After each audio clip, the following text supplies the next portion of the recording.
Hello friends, ఈరోజు ఇంట్లోనే తయారు చేసుకునే కొబ్బరి కేక్ ఎలా తయారు చేసుకోవాలో చేసి చూపిస్తున్నాను. ఇప్పటివరకు నా ఛానల్ని ఎవరైనా సబ్స్క్రైబ్ చేసుకోకపోతే సబ్స్క్రైబ్ చేసుకోండి.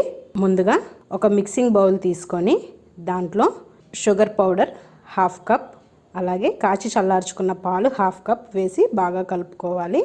దీంట్లో 3 టేబుల్ స్పూన్ల మిల్క్ పౌడర్, 1/2 కప్ ఫ్రెష్గా తురుముకున్న పచ్చి కొబ్బరి,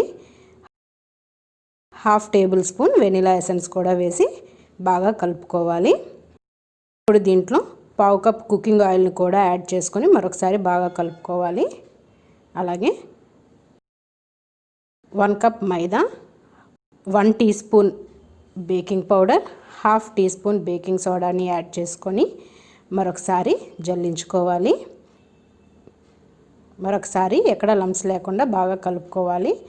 దీంట్లోనే ఒక పించ్ సాల్ట్ని కూడా యాడ్ చేసుకొని బాగా కలుపుకోవాలి. 1 టీ స్పూన్ వెనిగర్ని కూడా యాడ్ చేసుకొని మరొకసారి కలుపుకోవాలి.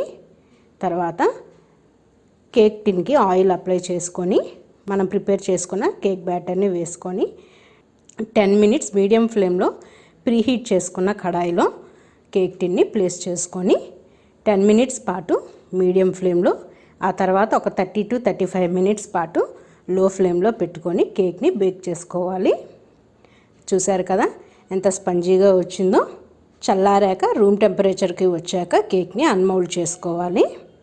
ఇలా అన్మౌల్డ్ చేసుకున్న కేక్ని కట్ చేసుకొని చాక్లెట్ సాస్తో గార్నిష్ చేసుకొని తింటే చాలా టేస్టీగా ఉంటుంది. ఈ వీడియో మీకు నచ్చినట్లయితే లైక్ చేయండి, షేర్ చేయండి, నా ఛానల్ని సబ్స్క్రైబ్ చేసుకోండి. Thank you.